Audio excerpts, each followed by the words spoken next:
आज के इस वीडियो में एड ग्रेड अभ्यास पुस्तिका हमारी न्यू बुक है वर्ष 2023-24 के लिए भाषा भारती कक्षा 8। इसमें हम लोग सोल्व करेंगे। यहाँ पर आप देख सकते हैं इसका मैंने एक अच्छी तरह से पीडीएफ बना लिया। यहाँ पर आपको क्लियर दिखाई देगा, ठीक है। पाठ 6 हमारा दिया है कि भक्ति के पद। क्या है? भक्ति के पद। तो चलिए यहाँ से हमारा प्रश्न शुरू होता है। यहाँ पर सबसे पहले दिया है कि बहुविकल्पी, यानी कि कहा गया है कि सही उत्तर छाट कर लिखिए। प्रश्न 1 में पूछा है कि मातृक छंद दोहा में पहले, तीसरे, दूसरे और चौथे चरण विषम और सम चरणों में कितनी कितनी मात्राएं होती, कितनी कितनी। ऑप्शन दिया है कि 13, 11, 11, 13, 11, 11, फिर 13 या फिर 15। तो इसका सही उत्तर हो जाएगा, इसका सही उत्तर हो जाएगा हमारा ए में टिक लगाना है। किसमें? ए में आपको टिक लगाना है, 13 और 11। प्रश्न 2 में देखिए मैं पूछा है कि चरण चरण वार मात्राओं की दृष्टि से दोहा का विपरीत चांद कौन सा है? क्या चीज? दोहा का विपरीत चांद। तो ऑप्शन दिया कि चौपाई, सोरठा, कुंडलियां या फिर छप। तो इसका सही उत्तर हो जाएगा, इसका सही उत्तर हो जाएगा बी में आपको टिक लगाना है। किसमें? बी में आपको टिक लगाना है, सोरठा। ठीक है। प्रश्न 3 में देखिए पूछा है कि मेरो मन अनंत कहाँ सुख पावे। मेरो मन अनंत कहाँ सुख पावे पद के रचयिता कौन है? मतलब ये जो पद जो है इसके रचयिता कौन है? रचयिता का मतलब इसको किसने लिखे थे? ऑप्शन है सूरदास जी, मीराबाई, तुलसीदास जी या फिर रहीम जी। तो इसका सही उत्तर हो जाएगा सूरदास जी। ए में टिक लगाना है। किसमें? ए में आपको टिक लगा देना है। प्रश्न 4 में पूछा है कि कमल का पर्यायवाची नहीं है।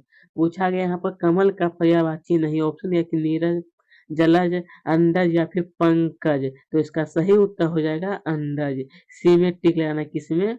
सी में आपको टिक लगा देना है, ठीक है, अंडज होगा।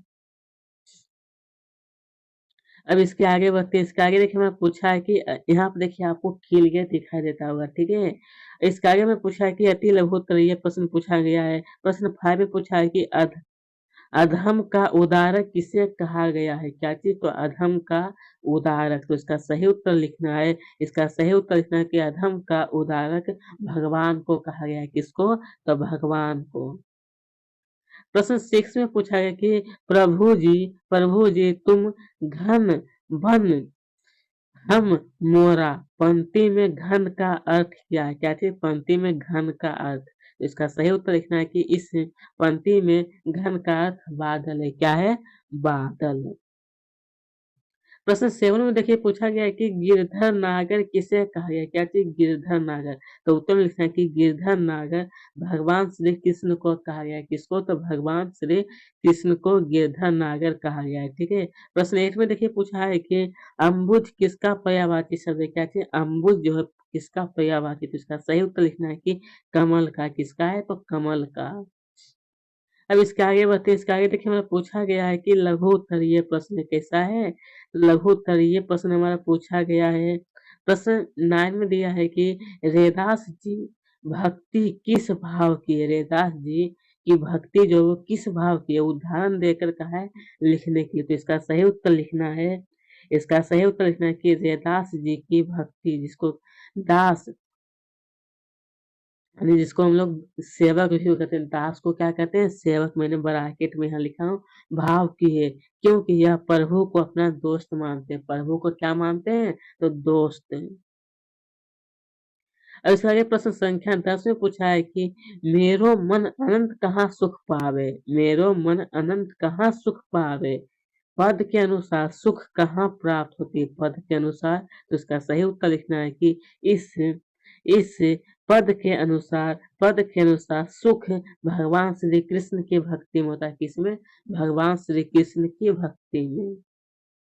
प्रश्न 11 में पूछा है कि तुलसीदास जी ने अपने पद में किस किस के उदार का उल्लेख किया है? तो इसका सही उत्तर लिखना है कि तुलसीदास ने अपने पद में जटायु, किसको किसको? तो जटायु, मारीच, डाकू, साहित्य, भारत भूमि, आदि के उदार का उल्लेख किया है। किसको? आदि के उदार का उल्लेख किया गया है। बस इतना ही आपको नोट करना है। अब इसके आगे बढ़ते हैं। इसके आगे प्रश्न संख्या बारे में देखिए पूछा है कि खर्चे नहीं कोई चोर ना लेवे, दिन दिन बढ़ते सवायों पद के संदर्भ में इस पंक्ति का आपको अर्थ लिखना है। ये जो हमारा पंक्ति जो दिया है इसका अर्थ आपको लिखना है। तो इसका सही उत्तर लिखना है कि इस पंक्ति का आशय यह है कि राम राम एक ऐसा धर्म है जो खर्च करने पर भी खर्च नहीं होता। क्या होता है?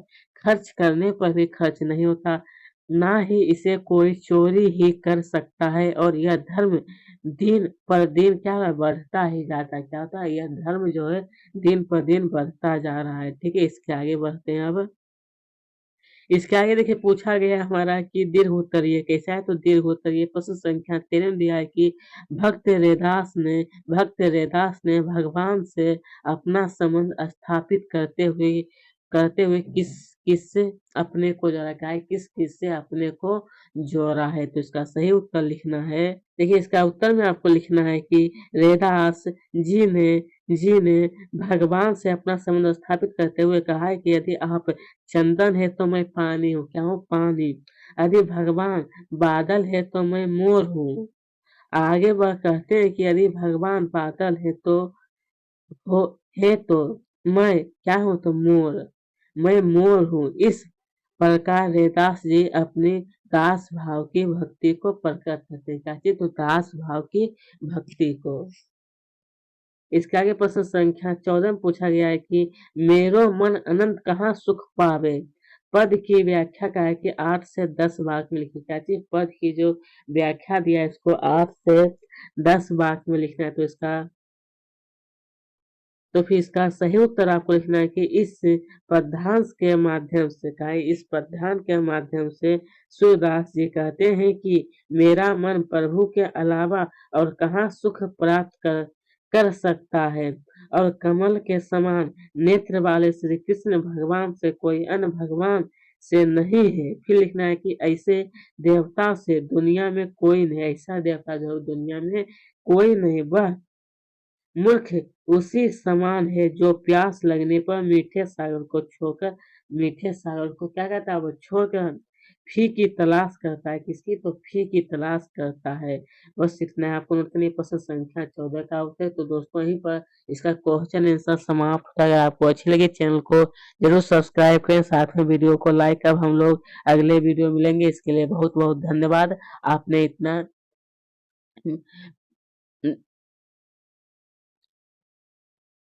अब हम लोग अगले वीडियो में मिलेंगे, इसके लिए अब यहीं पर ये समाप्त कर। देखिए इसका पीडीएफ मैंने जान के बनाया था। यहाँ पर आपको क्या था है कि क्लियर दिखाई देता है। मैंने बहुत सारे और भी वीडियो देखा हूँ, उसमें बहुत धुंधला दिखाई देता है।